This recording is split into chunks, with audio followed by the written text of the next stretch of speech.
we have identified that the volume of the fluid passing through a cylindrical tube when the fluid is viscous can be identified using Poiseuille's equation as volume per second is rate of fluid flow is pi p r power 4 by 8 eta L. We have discussed about this in the previous video itself. We'll just continue from here further. So, here if I keep only pressure in the numerator and everything else into the denominator, I'll get pi r power 4 into the denominator of denominator. What all is being there in the denominator can be labeled as volume per second as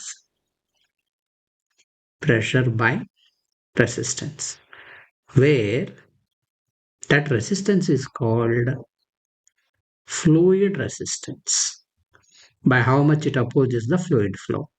Fluid resistance can be written as 8 eta L by pi r power 4, which clearly tells you that that fluid resistance is directly proportional to the length of the wire, length of that cylindrical tube, and inversely proportional to the fourth power of the radius of that pipe.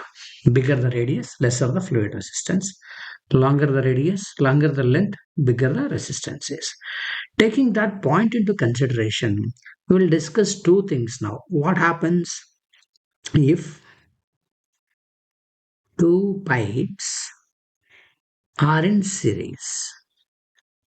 Later we will talk what happens if these two pipes are in parallel. Let us first start with two pipes are in series. That is, this is pipe 1. This is another pipe of different dimensions, pipe 2. Whatever the fluid that enters has to come out of that. That means to say that the volume per second in the first pipe is similar to the volume per second of the second pipe. Rate of the fluid flow is same. Volume per second is same. What's the equation we have written just now? Volume per second is, here, pressure by resistance. That is same in case of series.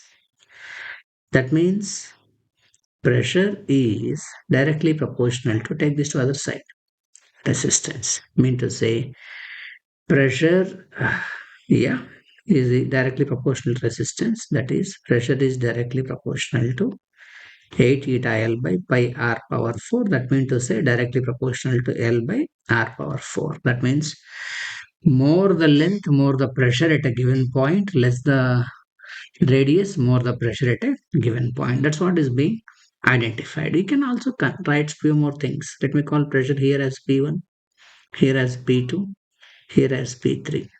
Then I can write pressure difference across the first pipe, P1 minus P2, that is this.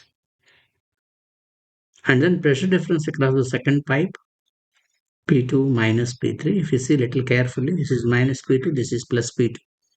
Both of them can be cancelled, can become P1 minus P3. You mean to say the total pressure across the system is the pressure sum of the pressure difference across the first pipe and the second pipe, where the pressure place, in the place of the pressure you can write as we have written, volume per second is pressure by resistance.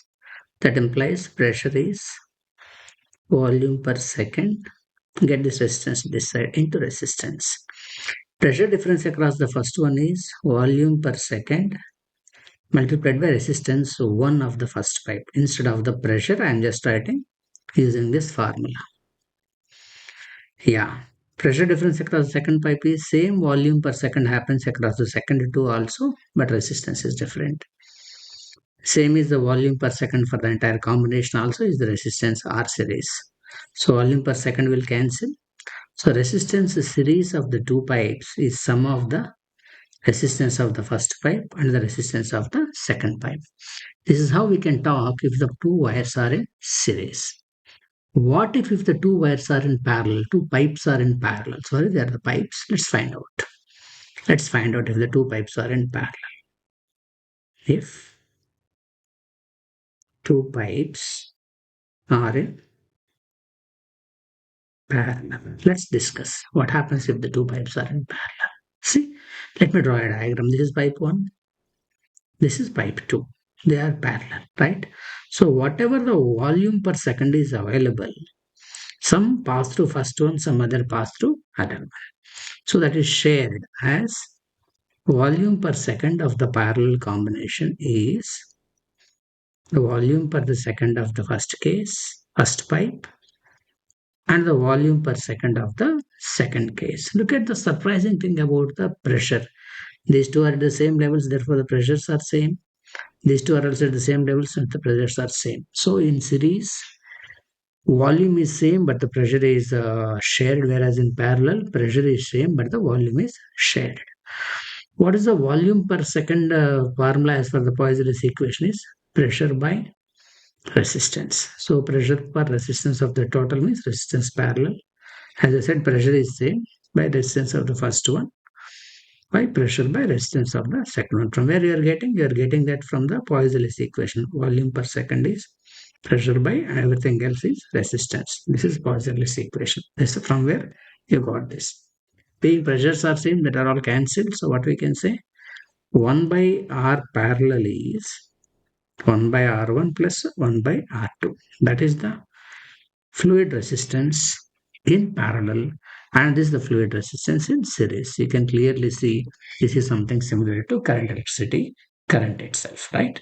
That's how we can understand the fluid resistance. And while using Poiseuille's equation, we can understand the flow, rate of fluid flow, as well as pressure differences using this basic fluid resistance concept. Thank you for watching.